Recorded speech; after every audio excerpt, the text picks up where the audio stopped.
Welcome everyone back to the Frankfurt Famous channel today. You see, it's kind of chilly in here. I need this blanket to keep me nice and warm. But I'm not feeling the chill. I'm feeling some heat right now because I'm pissed off, I'm upset, I'm confused. I don't understand what we are seeing from Chelsea's play, the leadership, taking full control of the game and making sure we see out the game and getting at least a point if we're not going to get all 3 points, and who is to blame. So today, you guys, I'm going to go over briefly about what we saw, Wolves 2, Chelsea 1 game, and who's to blame, and what are the things that we need to start taking advantage of and noticing when we're getting in these games. Teams are coming at us playing a similar style each and every time, and we need to figure out what's the best way to make sure that we are either leaving with a point or gaining all 3 points. So you guys, I ask, please don't forget to smash that like button for me. I really appreciate it. It helps me know viewers are there and continuously as I bring out information for you guys. Also, don't forget to subscribe and let's get it. So what I noticed in this Wolves versus Chelsea game, we already knew that Chelsea were going to be taking control of the game. I mean, we already have the attacking talent. We already have the system that allows us for our right backs and our left backs to get into the offensive end and really dictate the game and play balls into the box and give us opportunities, as our wingers are very versatile. They can move from middle to the left to the right. You know, we have great ways to confuse the opposition. But we saw in this game, we had some great opportunities. We had some headers that came really close. As we see that these balls being played in the box, we have the talent to put it away. And for some reason, we just got way too close, but we weren't able to get the goal. And then we had a beautiful, beautiful ball played into the box, and Giroud out of nowhere. I mean, this guy can't stop scoring. Was able to get his foot on it past Patricio, and we were able to go up 1-0. So we understand when Chelsea, when we go up 1-0, this gives us an opportunity to really take full advantage.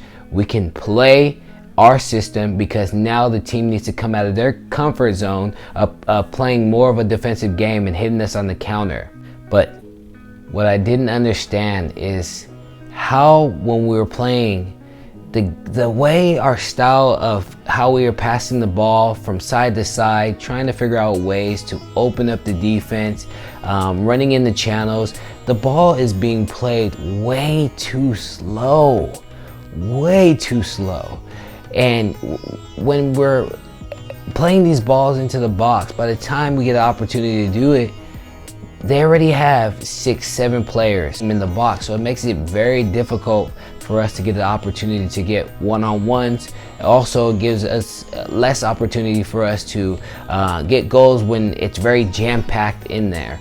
And it's confusing because we have the players, Christian Pulisic, Havertz, Werner. We have these players, Mason Mount, who are able to really play speedy with the ball, passing, movements, dropping. They have the natural abilities to really take control when we're in the 18. But it was tough because Wolves were very structured. Wolves they knew exactly what the game plan was, what their coach wanted for them. But when we're up 1-0, that's one of the things we need to take full advantage of, where our opposition is going to place themselves and how we can draw them out, so then that gives us an opportunity to break them down. Then we saw that Wolves started getting closer and closer and getting opportunities, getting towards our goal. So it was one of those where we were like, okay, now that we're seeing that they're playing more, let us start to bring the structure. We were able to go through the game knowing that our defensive abilities full on from the team, that we'll be able to keep them in control. What we saw is Podence got the ball from a header from Thiago Silva that wasn't cleared out of the 18. He was able to manipulate the ball, beat Ben Chilwell, and then was able to beat Reece James and put it in at the near post for Edward Mendy, which for a goalkeeper, very disrespectful that he was beaten that way. And I know he took that to heart because goalies hate to be beaten on the near post. But even with this happening, Chelsea came out in the second half very lethargic. Timo Werner started to really die out towards the end of the second half. He wasn't running back on defense. Thiago was screaming at him. Frank Lampard was screaming at him. I mean, Havertz didn't have that great of a game. He hasn't really found his foot yet, and that's understandable. I mean, he's just coming back. I mean, from COVID. This is something that we don't really understand, but how it's taking a toll on his body. So we have to be very patient with him and still give him the opportunity that he's learning. He's young. But to see us not play more possession, to see us knowing that, hey, we're getting towards the end of the game, we're not getting opportunity, let's make sure that we leave with a point. Let's play possession. Let's make sure that we're full control of the game. I don't know how many times I can say this. We need to control the game. Game management, you guys. And we did it. We're so attack-minded that we went up. Players of Reece James, Ben Chilwell went up. The ball was played into the box, ended up in Wolves' feet. They ended up hitting us on the break. And then Kurt Zouma and Neto one-on-one. And we know Neto is a left-footed player. So the biggest thing is you want to keep him out wide as possible because he's going to use his left foot. Yes, it's difficult to stop him, but at the same time, you want to angle him to where his shot on goal is going to be very difficult. And we saw that he continued to drive at Kurt Zouma as Kurt Zouma continued to back off, and that gave him just enough opportunity for him to slot it past Edward Mendy at the 95th minute, you guys.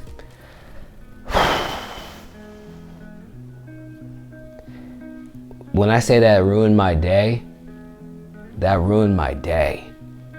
Just to see that we could have left with a point. We're in a title race.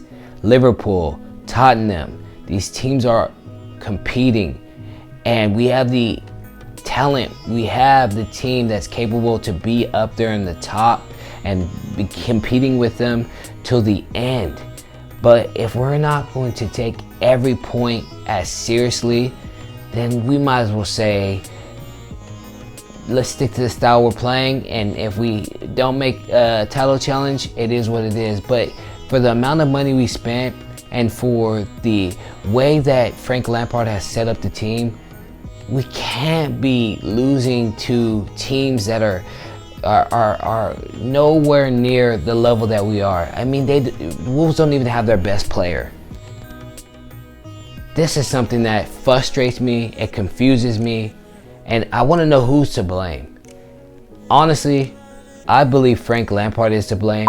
Yes, the players are men. The players are supposed to be able to know exactly what their roles are. Leadership's supposed to be taken from our captain, but at the same time, Frank Lampard needs to make sure that he is telling his players as we are getting closer to the end of the game, and he's seeing that we're not getting the quality that we were receiving in the first half.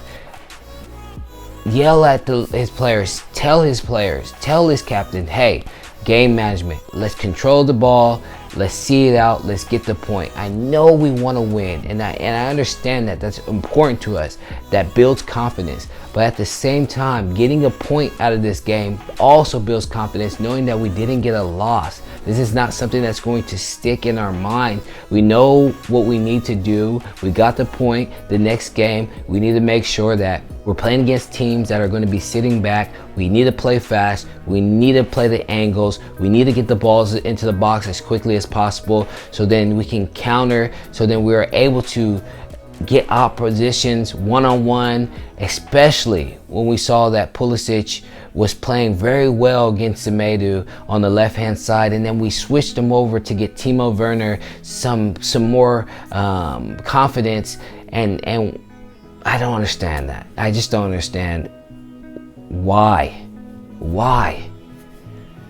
Frank Lampard, as a supporter, as a Chelsea fan, we need you to definitely see the mistakes that happened here, and let's correct it, you guys.